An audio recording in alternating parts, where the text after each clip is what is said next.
سنو لیک، مستنصر حسین تارڑ کی تحریر کا جادو۔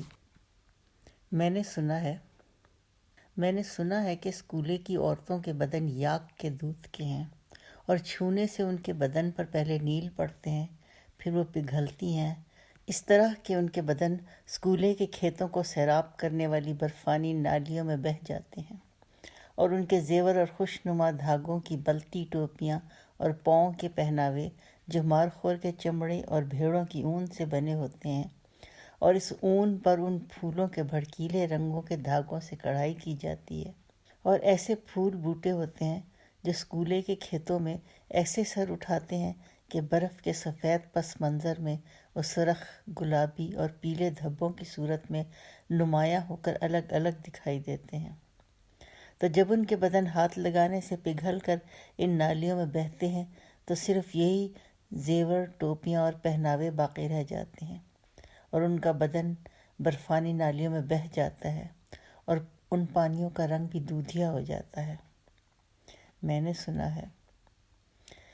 سنا ہے کہ ہماری ریاست نگر سے 10 روز کی برف ہی برف مسافت پر ایک گاؤں ہے جس کے باسی اتنے بھولے اور امن والے ہیں کہ وہ اپنا شہد، پنیر، مارخور کی کھالیں، مکھن اور جو کے توڑے جنگ کیے بغیر ہم نگر والوں کے حوالے کر دیتے ہیں۔ میں نے یہ بھی سنا ہے کہ اسکولے سے برالڈو ندی کے کنارے کنارے کئی روز کی مسافت پر ایک بہت بڑی آبادی سکردو نام کی ہے۔ سکردو سے بھی پرے جہاں پہنچنا ممکن نہیں ہے، مغل بادشاہ راج کرتے ہیں، اور ان کی کوئی شہزادی گل بانو سکردو آئی تھی، اور اس نے وہاں ایک مغل محل اور ایک آبی ذخیرہ پتھروں سے بنوا لیا تھا۔ میں نے صرف سنا ہے، اپنے بزرگوں اور کہانیاں سنانے والے پستہ قد شگری بوڑھوں سے سنا ہے، کیونکہ میں پہلی بار اپنے وطن نگر سے اسکولے جا رہا ہوں، شہد اور پنیر کے لیے، مارخور کی کھالوں اور جو کے توڑوں کے لیے۔ میرے ساتھی پہلے بھی اسکولے جا چکے ہیں اور زندہ واپس آ چکے ہیں کہ جن کو اسکولے والے نہیں مار سکتے انہیں ہیسپر اور بیافوں کی برفیں مار ڈالتی ہیں، یا وہ ان کی دراروں میں گر جاتے ہیں، سب کے سب واپس نہیں آتے۔ جب نگر میں ہم لوگ بہت دن بھوکے رہتے ہیں، ہماری فصلیں ہماری بھوک کو نہیں بھرتی، ہمارے ڈھور ڈنگر سردی نہیں سہارتے اور پنجر ہو جاتے ہیں، اور جب دریا پار ہنزا کی ریاست کا میر ہمارے لوگوں کو باندھ کر لے جاتا ہے کیونکہ اس کے پاس زمرد اور یاقوت کی غاریں ہیں، اور وہ کاشغر جانے والوں کے قافلوں کو لوٹ لیتا ہے، تو پھر ہم اسکولے کا سوچتے ہیں۔ اسکولے پہنچنا آسان نہیں۔ ہمیں سے بہت سارے راستے کی برف میں برف ہو کر ابھی تک اسی حالت میں ان برفوں میں رہتے ہیں، صرف ہمیں جان نہیں ہوتی، اور ہمارے بدن دھوپ کی تیزی اور برف کے سرد لاوے سے جل کر سیاہ ہو جاتے ہیں، اور ہم بیافو یا ہیسپر کی کسی گہری دراڑ میں آئندہ صدیوں کے لیے محفوظ ہو جاتے ہیں۔ میں نے اسی راستے پر اپنے باپ کے اس بھائی کو دیکھا تھا جسے میں نے پہلے نہیں دیکھا تھا۔ جو پہلے جا چکے تھے انہوں نے اس برفانی سفر کے دوران میں ایک کھائی کے کنارے کھڑے ہو کر مجھے بلایا تھا کہ ادھر آؤ، تمہارے باپ کا بھائی ادھر آرام کرتا ہے۔ میں نے نیچے ایک برف کی گہری غار میں دیکھا تو وہ ایک نوجوان تھا، اس کی شکل میرے باپ کی تھی، اور اس کے اکڑے ہوئے بازو اوپر کو اٹھے تھے جیسے مجھے بلاتا ہو۔ چونکہ وہ گہرائی کی تاریکی میں برف کے سفید آسیب میں قید تھا، اس لیے اس پر دھوپوں نے اثر نہیں کیا تھا اور وہ زندہ لگتا تھا۔ ہم نے اس کے لیے فاتحہ کہی اور آگے روانہ ہو گئے، اور جو ان برفانی غاروں اور ہر قدم پر تازہ برف کے نیچے پوشیدہ دراروں سے بچ نکلتے ہیں تو راستے میں بیانتھا بھی آتا ہے۔ بیانتھا میں ایسے بڑے بڑے ریچھ ہوتے ہیں جو اپنی دونوں ٹانگوں پر چلتے ہوئے آتے ہیں اور انسان کو اپنے گرفت میں لے کر مردہ کر دیتے ہیں۔ یہیں پر اس سفید، بھید بھری سفید برفیلی دنیا کی ویرانی اور وحشت میں، اس کے اندر کہیں جہاں انسان کی نظر تک نہیں جاتی، وہاں صرف ہمارا رب جانتا ہے، وہاں ہماری طرح ایک برف کا انسان ہوتا ہے جو ہم سے قد میں کہیں نکلتا ہے، اور اس کے بدن پر ہماری بھیڑوں کی طرح گھنے اور گتھے ہوئے بال ہوتے ہیں، اور پاؤں ایسے ہوتے ہیں جیسے کسی چوپائی کے ہوتے ہیں۔ ہمیں سے بہت سو نے اس کے قدموں کے نشان دیکھے ہیں۔ بہت نے سے ہیسپر کے پار گہری برفانی دھند میں دیکھا ہے، یہ برف کا بندہ ہوتا ہے، اور سنا ہے کہ ہم بندوں کا خون پی جاتا ہے، نہ پیے تو زندہ نہیں رہتا۔ میری ماں نے خاص طور پر اسکولے جانے سے پہلے میرے بازو پر امام ضامن باندھا تھا تاکہ یہ برف کا بندہ میرے نزدیک نہ آئے۔ میں نے سنا ہے کہ وہ برف کی جھیل کے پار کے ملکوں اور وادیوں سے آتا ہے، میں نے صرف سنا ہے، اس لیے کہ میں پہلی بار اپنی جنت جیسی وادی کے گھر سے اسکولے جا رہا ہوں، شہد کھا لوں، پنیر خوراک کے لیے۔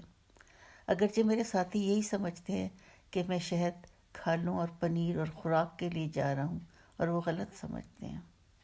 وہ مجھے نہیں جانتے، یہ نہیں جانتے کہ میں کیوں جا رہا ہوں۔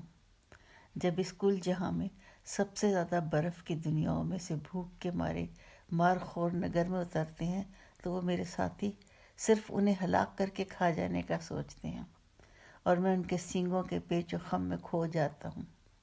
میں چاہتا ہوں کہ وہ آزاد رہیں، انہی گلیوں میں گھومیں، میں اپنی ہتھیلی پر جو رکھ کر انہیں کھلاؤں اور ان کی تھوتنیوں کی نمی اور گدگداہٹ کو محسوس کروں۔ اور جب کوئی سنو ٹائیگر خوراک کی تلاش میں بتمارو برفزار سے نیچے آ جانے پر مجبور ہو جائے تو میں اسے ایک بڑی برفانی بلی کی طرح اپنے گھر میں رکھ لوں اور اسے آگ کے سامنے بٹھا کر اس سے بلندیوں کے قصے سنوں، جبکہ وہ میرے ساتھی اپنے ڈھور ڈنگر اور اپنی جانوں کے خدشے سے اسے مار کر اس کی کھال کو اپنے جھونپڑیوں میں بچھانا چاہتے ہیں۔ اس لیے وہ مجھے نہیں جانتے کہ میں نے جو کچھ سنا ہے اسے پرکھنے جا رہا ہوں، صرف شہد اور کھالوں کی لوٹ مار میں شامل ہونے کے لیے نہیں جا رہا، بلکہ یہ پرکھنے جا رہا ہوں کہ کیا واقعی اسکولوں کی عورتوں کے بدن یاک کے دودھ سے بنے ہوتے ہیں اور ایک ذرا سے چھونے سے وہ پگھل کر برفانی نالیوں میں بہہ جاتی ہیں۔ ہم اسکولے کو سفر کرتے ہیں تو ہمارے بدنوں پر بھیڑوں کی گرم اور دبیس کھالیں ہیں، اور ہماری پشت پر بندھی پوٹلیوں میں مارخور کا سوکھا گوشت اور گھی ہے، جسے ہم نگر سے لائی ہوئی لکڑیوں کی آگ پر گرم کرتے ہیں کہ راستے میں صرف برف ہے، کوئی رخ، کوئی درخت، کوئی جھاڑی نہیں ہے، اس لیے ہم اپنی لکڑی بھی ساتھ لاتے ہیں اور تب برفوں میں اترنے کی سکت پیدا کرتے ہیں۔ جب ہم نگر سے نکلے تو پہلا پڑاؤ ہیسپر کے گاؤں کے چولہوں کے گرد کیا۔ یہاں بھی ہم جیسے لوگ تھے، اور ان کی بے بسی ہم سے بڑھ کر تھی، اگرچہ وہ بھوکے نہیں رہتے۔ جب سردیوں میں برف ہر شے کو ڈھک لیتی ہے تو مارخور اور ہرن ان کے چولہوں کے آس پاس آ نکلتے ہیں آگ کی حدت کی چاہت میں، اور یہ اپنے چولہوں کے آس پاس بیٹھے نیزوں اور تلواروں سے انہیں مار گراتے ہیں اور ان کے گوشت سے حدت حاصل کرتے ہیں۔ ہیسپر گاؤں سے پرے برف کے سرد چولہے میں اور کچھ بھی نہیں، یا پھر برف سمندر کے بلند کناروں پر کہیں پر ہریاول اور گھاس ہے۔ جہاں تک ہیسپر گاؤں کے باسی اپنے ڈھور ڈنگر لے جاتے ہیں، ان چراگاہوں کے آس پاس بہت پھولوں کی ڈھلوانے ہیں، لیکن جن موسموں میں ہم اسکولے کا سفر کرتے ہیں تب یہ سب کچھ ہریاول اور پھول برف سے ڈھکے ہوئے ہوتے ہیں۔ ہم ہمیشہ سردیوں کے موسم میں ادھر یہ الغار کرتے ہیں، جب اہل اسکولے اپنی سرمائی نیند میں ایک سوئے ہوئے ہمالیائی ریچھ کی طرح کسی غار میں، اور وہ اپنے گھروں میں قید اور خوابیدہ ہوتے ہیں، تب ہم ادھر یہ الغار کرتے ہیں۔ میرا نام شیر علی ہے، اور میں پہلی بار اپنے وطن نگر سے نکل کر اسکولے جا رہا ہوں۔ ہیسپر لاؤ تک پہنچتے پہنچتے میرے 18 ساتھیوں میں سے 4 دراڑوں میں گر کر گم ہوئے، اور ہم ان کے کناروں پر کھڑے ہو کر ان کے لیے دعائے مغفرت کر کے آگے بڑھ گئے۔ اس سفر میں بہت بار ایسا ہوا کہ ہم برف کی سفیدی اور کبھی اس کو ڈھکتے ہوئے نیم سیاہ سنگریزوں پر چلتے تھے تو ہمارے ساتھ ساتھ مارخور، بھیڑیے، ریچھ، لومڑ اور سنو ٹائیگر بھی چلتے تھے۔ وہ ہمیں دیکھتے تھے کہ یہ کون ہیں جو ہماری دنیا میں چلتے ہیں۔ وہ بہت نڈر تھے، اس لیے کہ آج تک ان پر کسی انسان نے ہاتھ نہیں اٹھایا تھا، اور ہم ان پر ہاتھ اٹھا بھی نہیں سکتے۔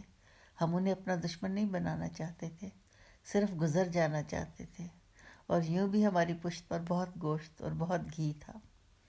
وہ ہمارے پہلو برف کے دریا کے کناروں پر ہمیں ایسے تکتے تھے جیسے ہم بھی کوئی جانور ہوں جو دو پائے ہوں، اور اسی لیے حیرت سے تکتے اور ہمارے ساتھ ساتھ چلتے تھے۔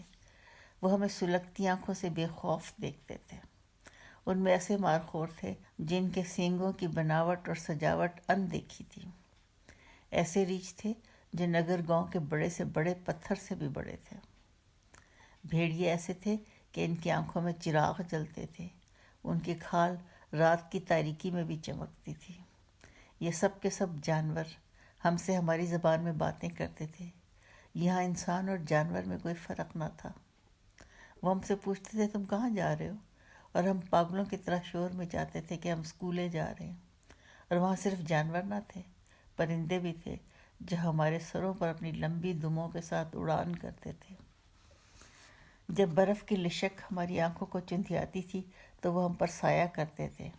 ہم سب بہت شرمندہ اور گردن جھکا کر چلتے تھے کہ ان کی دنیا میں آ کر ان کی امن اور شانتی میں دراڑ ہو گئے تھے، لیکن ہم مجبور تھے۔ نگر میں کچھ نہ تھا، اور ہم زندہ رہنے کے لیے اسکولے جاتے تھے جہاں شہد تھا، مکھن اور کھالیں تھیں۔ اور میں اس لیے جاتا تھا کہ میں نے سنا تھا کہ وہاں کی عورتیں تھیں جن کے بدن چھونے سے پگھلتے تھے اور بہہ جاتے تھے۔ ہیسپر کے درے پر چڑھتے ہوئے ہم نے شہدود کی ٹہنیوں کی سیڑھیوں سے ایسی دراڑوں کو پار کیا جن کے نیچے صدیوں کی جمی ہوئی لاشوں کا ایک قبرستان تھا۔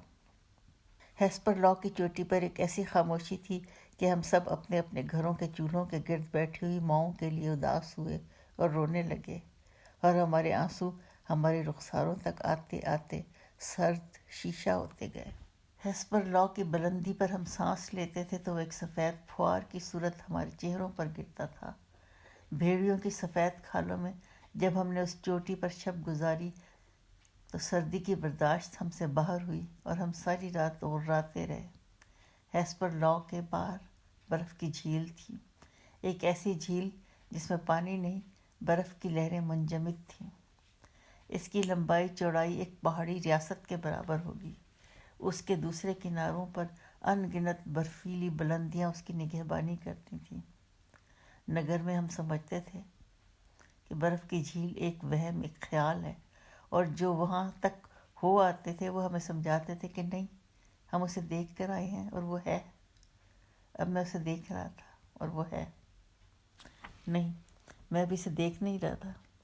جب ہم وترے کے پار اترے تو سارے کے سارے اس وسعت کی سفیدی اور چمک سے چندھیا کر پاگل ہو گئے۔ ہم ایسے شور مچانے لگے جیسے ہم نے برف کے چیتے کو اپنی جانب جست لگاتے دیکھ لیا اور ہم نہیں جانتے تھے کہ ہم کہاں سے آئے ہیں، ہم نے کہاں اور کدھر جانا ہے۔ اگر ہم ہیسپر کے پار آئے تھے تو کیوں اور کس لیے آئے تھے؟ صرف اس لیے کہ ہم ہیسپر سے نیچے اترے اور ہمیں برف کی جھیل کے کناروں پر رات ہو گئی تو اس رات میں چاند کا جو تھال اس آسمان کے دوسرے کناروں پر کھڑے نگہبان برفیلے پہرے داروں کے پیچھے سے ابھرا، تو یہ جھیل عجیب زرد روشنیوں سے جھلملا گئی، جیسے کروڑوں ان گھڑے سفید ہیرے جواہر ہوں اور ان میں سے ہر ایک میں زرد تھال جگمگاتا ہو۔ یہ روشنی ایسی تھی جو ہمارے نگر کی لوک کہانیوں میں صرف ان مقامات پر نمودار ہوتی ہیں جہاں پچھل پیریاں اور نانگا پربت سے آنے والے برفانی مینڈک اور سانپ ظاہر ہوتے ہیں۔ ہماری راکا پوشی پر بھی جب چاند چڑھتا تھا تو نگر کی گلیوں میں سفید پریاں دیوانگی میں بھیڑوں اور چیتوں کو مار گرانے والے جیدار شکاریوں کی تلاش کرتی تھیں اور ان کے ساتھ وہ شب گزارتی تھیں، لیکن یہاں برف کی جھیل کے سفید ان گنت ذروں میں چاندی کے جو سفید شرارے تھے اور ان کی روشنی نظر کے فاصلوں سے پرے تک جاتی تھی۔ برف کے صحرا پر یہ ذرے جو چاند کے تھال کا عکس لیے آنکھوں میں سفید دیے جلاتے تھے، ایسے تھے کہ ان کے اوپر چھوٹے چھوٹے بادبان تھے اور یہ برف کی جھیل میں کشتیوں کی طرح تیرتے تھے۔ ہم سب اس سفید شہر میں گرفتار ہو کر حواس کھو بیٹھے اور ہم نہیں جانتے تھے کہ اب ہم نے کدھر جانا ہے۔ ہر شخص اپنے ماضی کو ان مختصر بادبانوں پر تصویر کی صورت متحرک دیکھتا تھا۔ ہم نگر سے اس لیے تو نہیں نکلے کہ اسکولے کی شہد مکھن اور کھالوں کو لوٹ لائیں اور ہمیں دھرواس کھو بیٹھے تھے۔ ہم ایک دوسرے سے پوچھتے تھے ہم کون ہیں، ادھر کیوں آئے ہیں اور اب ہم نے کدھر جانا ہے۔ اس بدن کو برف اور دل کو جما دینے والی سردی میں جب ہم اس برف جھیل کنارے رات کرتے تھے تو ہم اس کی چاندنی میں حواس کھو بیٹھے۔ یہیں پر اس رات وہ سارے جانور بھی آ گئے جن کی دنیا میں ہم آ گئے تھے۔ ان میں بھول بھلائیوں ایسے سینگوں والے مارخور، سیاہ اور بھوری کھالوں والے ہمالیائی ریچھ، سفید بھیڑیے، سنہری لومڑیاں اور زرد کھالوں والے برف کے چیتے بھی تھے، اور ہم سے کچھ دور حیرانی اور سکوت میں کھڑے ہمیں تکتے تھے کہ انہیں کیا ہو گیا، یہ دو پاؤں والے کیوں شور مچا رہے ہیں، ہم جیسے کیوں ہو گئے ہیں، اور ہم اپنی دیوانگی میں ان جیسے ہو گئے تھے۔ کوئی سفید برف پر ریچھ کی طرح ناچتا تھا، کوئی بھیڑیے کی مانند غراتا دوسروں پر حملہ آور ہوتا تھا، اور کوئی چیتے کی طرح جھیل پر زقندیں بھرتا اس کے دوسرے کنارے تک جانے کی کوشش کرتا تھا۔ برف جھیل کی چاندنی رات نے ہم سب کو دیوانہ کر دیا تھا۔ وہ رات ختم ہو گئی تو ہمارے ڈر اور یاداشت لوٹ آئی۔ اس جھیل کے دائیں جانب سر بلند اور چٹیل پہاڑوں میں گھرا برف کا ایک اور صحرا تھا، بیافو کا صحرا۔ جانے یہ بلتی لوگ اسے بیافو یا مرغ کیوں کہتے ہیں؟ یہ لوگ ہم نگریوں کی سمجھ میں نہیں آتے۔ ان میں دوسروں پر ہاتھ اٹھانے کی روایت ہی نہیں ہے۔ ان کی بستیوں میں کبھی کوئی خون نہیں ہوا، شاید اس لیے کہ ان پہاڑوں میں بت کے خیالات کے پیروکار تھے اور ان کے کفر کے آثار ابھی تک باقی ہیں۔ یہ لوگ پھولوں کے اتنے گرویدہ ہیں کہ انہیں کانوں پر رکھتے ہیں اور غربت کے باوجود اپنی جھونپڑیوں کے روشن دانوں میں مٹی کے پیالوں میں انہیں اگاتے ہیں۔ یہ لوگ ہم نگر والوں کی سمجھ میں نہیں آتے۔ تو ہم بیافو پر چلتے گئے۔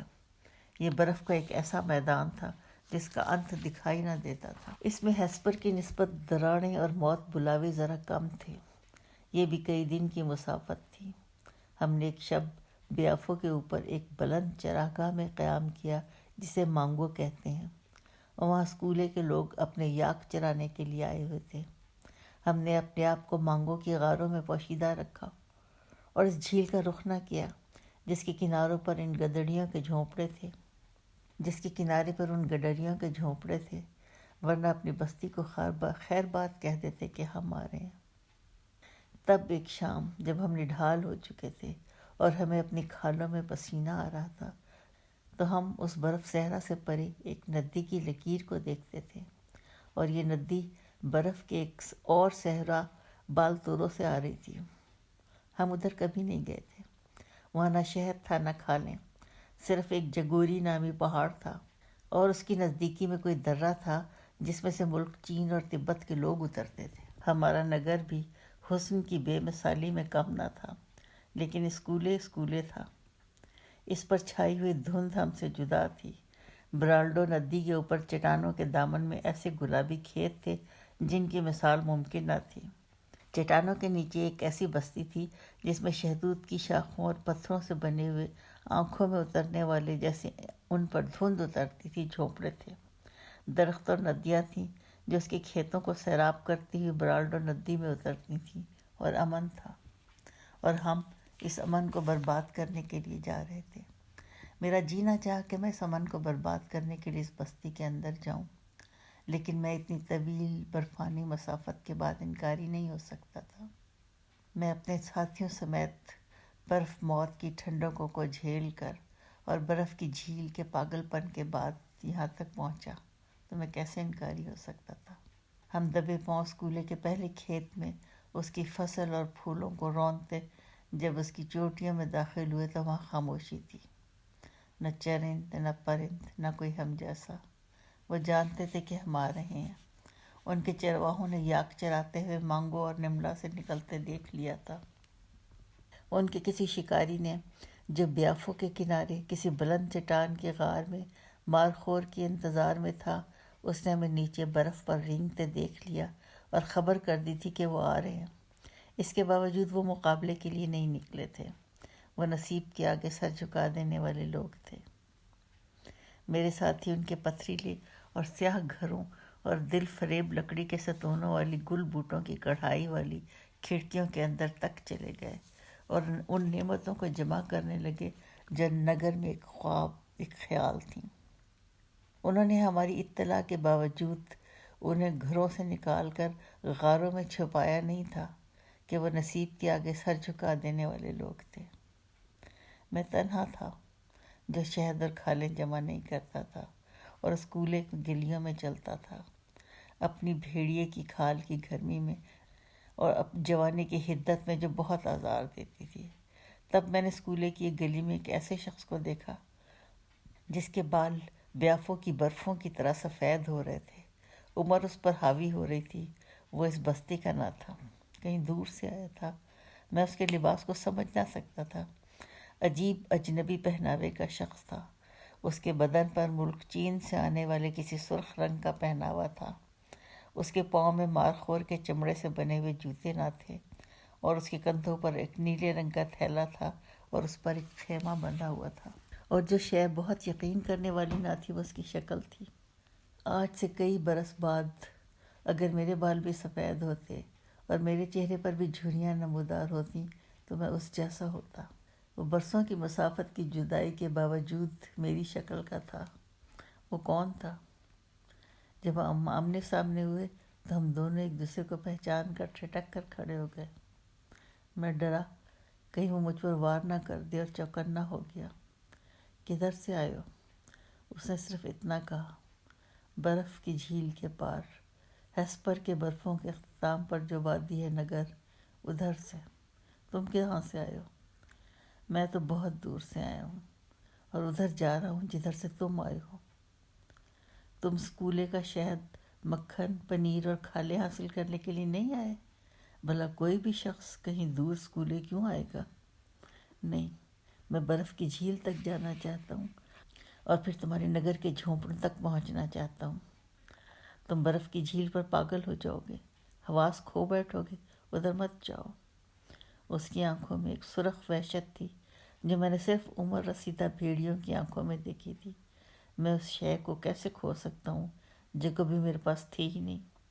اگر ہوتی تو میں ایک شہر بے مثال کے برج میناروں سے نکل کر ان ویرانوں میں کیوں آتا؟ تو کیوں آئی ہو؟ وہاں برف کی جھیل پر کچھ بادبانی کشتیاں ساکت کھڑی ہیں۔ ان کے بادبانوں پر میرے ماضی کی تصویریں ہیں۔ میں انہیں دیکھنے کے لیے وہاں جانا چاہتا ہوں، تو مجھے صرف راستہ دو۔ وہ میرے قریب آیا تو میں اس کی بڑی بڑی آنکھوں کی سرخی سے وہ دہشت زدہ ہو گیا۔ وہ یقیناً وادی حنزہ میں پائے جانے والے دیوانوں کی طرح فاتر العقل تھا۔ بس چلتے جاؤ، برف کی جھیل آ جائے گی، میں نے جلدی سے کہا اور آگے بڑھ گیا۔ وہ کون تھا؟ میرے ساتھی اسکولے میں رات نہیں گزارنا چاہتے تھے۔ وہ شتابی سے اپنا شہد، کھالیں اور گھی جمع کر کے یہاں سے نکل جانا چاہتے تھے۔ وہ گلیوں میں نظر نہیں آتے تھے۔ وہ گھروں اور جھونپڑوں کے اندر ہر شے کو الٹ پلٹ رہے تھے۔ میں تنہا تھا جو اسکولے کی ویرانی میں گھومتا تھا۔ تب میں نے ایک گھر دیکھا، ویران، بے آباد، چپ اور خوف کا مارا ہوا۔ پتھروں کی چار دیواری اور اس پر شہتوت کی شاخوں کی چھت۔ مجھ میں بھی شہد اور مارخور کی کھالوں کی جستجو جاگی اور اس کے اندر چلا گیا۔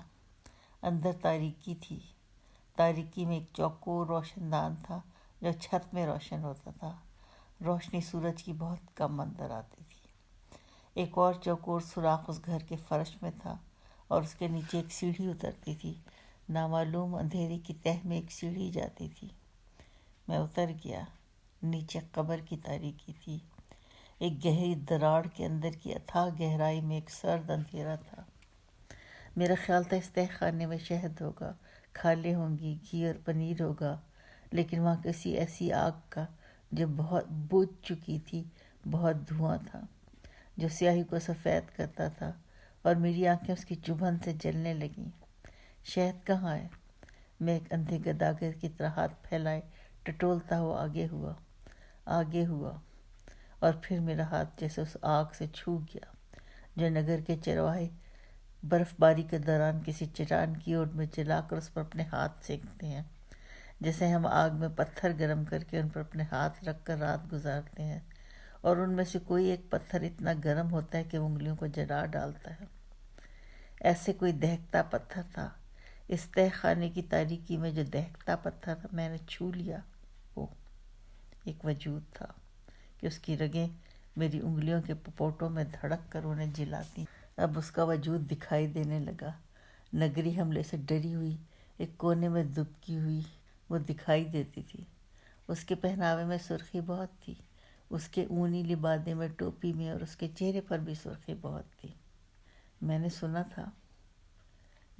تھا کہ اسکول کی عورتوں کے بدن چھونے سے پگھل جاتے ہیں، لیکن وہ عورت نہ تھی، ابھی کچی ہریاول اور پانیوں کی پہلی روانی والے موسموں میں تھی۔ لیکن جب میں اس اندھیرے تہہ خانے سے باہر آیا تو میں نے پھر اسے دیکھا۔ وہ ہو بہو مجھ جیسا تھا۔ اس کا پہناوا بہت الگ تھا۔ وہ درمیانے قد کا فربا ہوتا عمر رسیدہ شخص تھا اور وہ میرا ہم شکل تھا۔ اس نے مجھے دیکھا اور میں نے اسے۔ ٹھہرو، اس نے کہا۔ میں رک گیا۔ تم ابھی تک یہیں ہو؟ ہاں، اس بستی نے میرے پاؤں پکڑ لیے ہیں۔ میرا جی چاہتا ہے میں ہمیشہ کے لیے یہاں رک جاؤں۔ میرا خیال ہے یہاں مرنا آسان ہوگا۔ تم نہیں جانتے جدھر سے میں آیا ہوں وہاں اس بستی کا تصور بھی نہیں کیا جا سکتا۔ نگر بھی ایک ایسی ہی بستی ہے، لیکن وہ لوٹنے والوں کی ہے اور یہ لٹ جانے والوں کی ہے، اور مجھے ہمیشہ لٹ جانے والوں نے متاثر کیا ہے۔ لیکن تم ہو کون؟ زمانے پلٹتے ہیں، میں تمہارے زمانے میں آیا ہوں، اگرچہ اس زمانے کا نہیں ہوں۔ ہاں، تمہارا پہناوا سمجھ میں نہیں آ رہا۔ تمہاری ٹانگوں پر مڑا ہوا ملبوس بھیڑی کی کھال کا تو نہیں؟ تمہارے کندھے پر جو سامان ہے کیا اس میں خشک گوشت اور شہد ہے؟ تمہاری رنگت جدا ہے، جیسے مشک نافہ والے سینگ دار ہرن کی ہوتی ہے۔ کہیں تم نگر کے تو نہیں؟ میرا کوئی نگر نہیں، اس نے کہا، اور آہستہ آہستہ چلتا اسکولے کی گلیوں میں کھو گیا۔ اسکولے کا آخری کھیت، جس کے بوٹے ابھی برف کی موٹی چادر تلے آئندہ موسموں کی گرمائش کی آس میں سوتے تھے۔ میں وہاں سے نکلا۔ میرے ساتھی بہت آگے جا چکے تھے۔ میری پشت پر وہی مارخور کا بچا کھچا گوشت تھا اور ریچھ کی کھال کا وہ تھیلا جو میں نے اسکولے کے شہد اور پنیر سے بھرنے کے لیے اپنے ساتھ لایا خالی تھا۔ تب میں نے آخری کھیت سے پرے ہوتے ہوئے مڑ کر ایک آخری نظر اسکولے پر کی، اور پتھروں کی ایک دیوار کے پیچھے مجھے وہ دکھائی دی جس کا بدن دودھ تھا۔ وہ بھی مجھے دیکھتی تھی۔ میں واپس نہیں جا سکتا تھا کیونکہ میرے ساتھی آگے جا چکے تھے، اور میں برف کے بیافو اور ہیسپر صحراؤں کو تنہا عبور نہیں کر سکتا تھا۔ لیکن وہ کون تھا جو میرا ہم شکل تھا؟